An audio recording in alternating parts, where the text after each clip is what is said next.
അമ്മ ചിക്കൻ കറി ആയോ അമ്മേ? ആയി. ബ്രെഡുമായിട്ട് എടുക്കട്ടെ? ആ എടുക്ക്. ആ മോളെ, കുറച്ചേ കറി അപ്പുറത്തെ വീട്ടിൽ കൊണ്ട് കൊടുക്കുക കേട്ടോ. ആ കൊടുക്കാം. ഞാൻ എടുത്തു വെച്ചിട്ടുണ്ട്, ഒന്ന് കൊണ്ടുപോയി കൊടുത്തിട്ട് വാ. അപ്പോഴത്തേനും എനിക്ക് ബ്രെഡും ചിക്കനും എടുത്തു വെക്ക്. ആ ശരി. പിന്നെ അവരെ പാത്രം ഇപ്പൊ തന്നെ തന്നു വിടുവാണെങ്കിൽ അത് വാങ്ങിയിട്ടേ വരാവുള്ളൂ കേട്ടോ. ആ ശരി.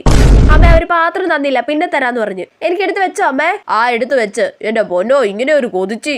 കൊച്ചെ, നിനക്ക് ചോറ് എടുത്ത് വെക്കട്ടെ? വേണ്ട, എനിക്ക് ബ്രെഡും ചിക്കനും മതി. പക്ഷെ ചോറ് എടുത്ത് കഴിക്കും കൊച്ചേ. വേണ്ട, എനിക്ക് ബ്രെഡും ചിക്കനും മതി. ആ എന്നാ എടുത്ത് കഴിക്ക്. എന്നാലും ഒരു പാത്രം കൊണ്ട് തന്നില്ലല്ലോ. അവര് പിന്നെ കൊണ്ട് തരും അമ്മേ.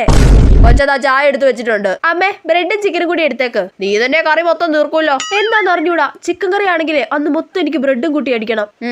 എന്നാലും ഒരു പാത്രം കൊണ്ട് തന്നില്ലല്ലോ. പക്ഷെ അമ്മ അവര് കൊണ്ട് തരും. അവരെന്താ പാത്രം കൊണ്ട് നാട് വിട്ടു പോവോ? പുതിയ ഉപയോഗിക്കാത്ത പാത്രമാ. ഈ അമ്മയെ കൊണ്ട്.